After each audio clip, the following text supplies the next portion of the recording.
सिंहासन 32 एपिसोड 4 में आप सभी विद्वानों और श्रोताओं का भक्तों का हार्दिक स्वागत और अभिनंदन करता हूं। श्रोताओं, आपका ध्यान उसी प्रसंग से जोड़ रहा हूं।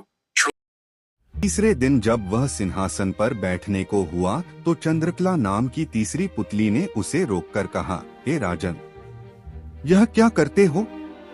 पहले विक्रमादित्य जैसे काम करो, तब सिंहासन पर बैठना। राजा ने पूछा, विक्रमादित्य ने कैसे काम किए थे? पुतली बोली, लो सुनो। तीसरी पुतली चंद्रकला ने जो कथा सुनाई वह इस प्रकार है। एक बार पुरुषार्थ और भाग्य में इस बात पर ठन गई कि कौन बड़ा है। पुरुषार्थ कहता कि बगैर मेहनत के कुछ भी संभव नहीं है, जबकि भाग्य का मानना था कि जिसको जो भी मिलता है भाग्य से मिलता है, परिश्रम की कोई भूमिका नहीं होती है। उनके विवाद ने ऐसा उग्र रूप ग्रहण कर लिया कि दोनों को देवराज इंद्र के पास जाना पड़ा। झगड़ा बहुत ही पेचीदा था, इसलिए इंद्र भी चकरा गए। पुरुषार्थ को वे नहीं मानते जिन्हें भाग्य से ही सब कुछ प्राप्त हो चुका था। दूसरी तरफ अगर भाग्य को बड़ा बताते तो पुरुषार्थ उनका उदाहरण प्रस्तुत करता जिन्होंने मेहनत से सब कुछ अर्जित किया था। इंद्र असमंजस में पड़ गए और किसी निष्कर्ष पर नहीं पहुंचे। काफी सोचने के बाद उन्हें विक्रमादित्य की याद आई। उन्हें लगा सारे विश्व में इस झगड़े का समाधान सिर्फ वही कर सकते हैं। उन्होंने पुरुषार्थ और भाग्य को विक्रमादित्य के पास जाने के लिए कहा। पुरुषार्थ और भाग्य मानव वेश में विक्रमादित्य के पास चल पड़े। विक्रमादित्य को भी झगड़े का तुरंत कोई समाधान नहीं सूझा। उन्होंने दोनों से 6 महीने बाद आने को कहा। जब वे चले गए तो विक्रमादित्य ने काफी सोचा। समाधान के लिए वे सामान्य जनता के बीच वेश बदलकर घूमने लगे। काफी घूमने के बाद भी जब कोई संतोषजनक हल नहीं खोज पाए तो दूसरे राज्यों में भी घूमने का निर्णय किया। काफी भटकने के बाद भी जब कोई समाधान नहीं निकला तो उन्होंने एक व्यापारी के यहाँ नौकरी कर ली। व्यापारी ने उन्हें नौकरी उनके यह कहने पर दी कि जो काम दूसरे नहीं कर सकते हैं वे कर देंगे। कुछ दिनों बाद वह व्यापारी जहाज पर अपना माल लादकर दूसरे देशों में व्यापार करने के लिए समुद्री रास्ते से चल पड़ा। अन्य नौकरों के अलावा उसके साथ विक्रमादित्य भी थे। जहाज कुछ ही दूर गया होगा कि भयानक तूफान आ गया। जहाज पर सवार लोगों में भय और हताशा की लहर दौड़ गई। किसी तरह जहाज एक टापू के पास आया और वहां लंगर डाल दिया गया। जब तूफान समाप्त हुआ तो लंगर उठाया जाने लगा, मगर लंगर किसी के उठाए न उठा। अब व्यापारी को याद आया कि विक्रमादित्य ने यह कहकर नौकरी ली थी कि जो कोई न कर सकेगा वे कर देंगे। उसने विक्रम से लंगर उठाने को कहा। लंगर उनसे आसानी से उठ गया।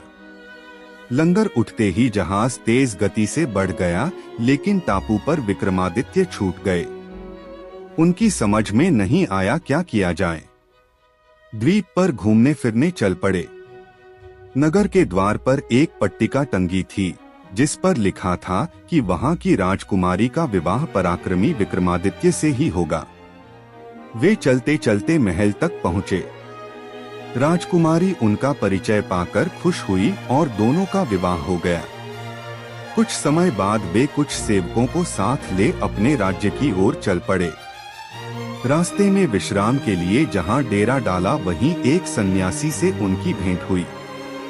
सन्यासी ने उन्हें एक माला और एक छड़ी दी। उस माला की 2 विशेषताएं थीं। उसे पहनने वाला अदृश्य होकर सब कुछ देख सकता था तथा गले में माला रहने पर उसका हर कार्य सिद्ध हो जाता। छड़ी से उसका मालिक सोने के पूर्व कोई भी आभूषण मांग सकता था।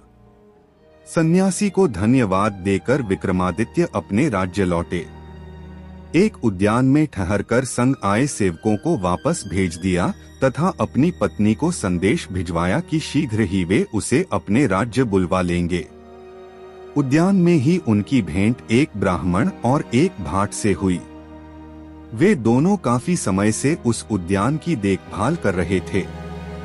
उन्हें आशा थी कि उनके राजा कभी उनकी सुध लेंगे तथा उनकी विपन्नता को दूर करेंगे। विक्रमादित्य पसीज गए। उन्होंने सन्यासी वाली माला भाट को तथा छड़ी ब्राह्मण को दे दी। ऐसी अमूल्य चीजें पाकर दोनों धन्य हुए और विक्रम का गुणगान करते हुए चले गए। विक्रम राज दरबार में पहुंचकर अपने कार्य में संलग्न हो गए। 6 मास की अवधि पूरी हुई तो पुरुषार्थ तथा भाग्य अपने फैसले के लिए उनके पास आए। विक्रमादित्य ने फैसला दिया कि भाग्य और पुरुषार्थ एक दूसरे के पूरक हैं।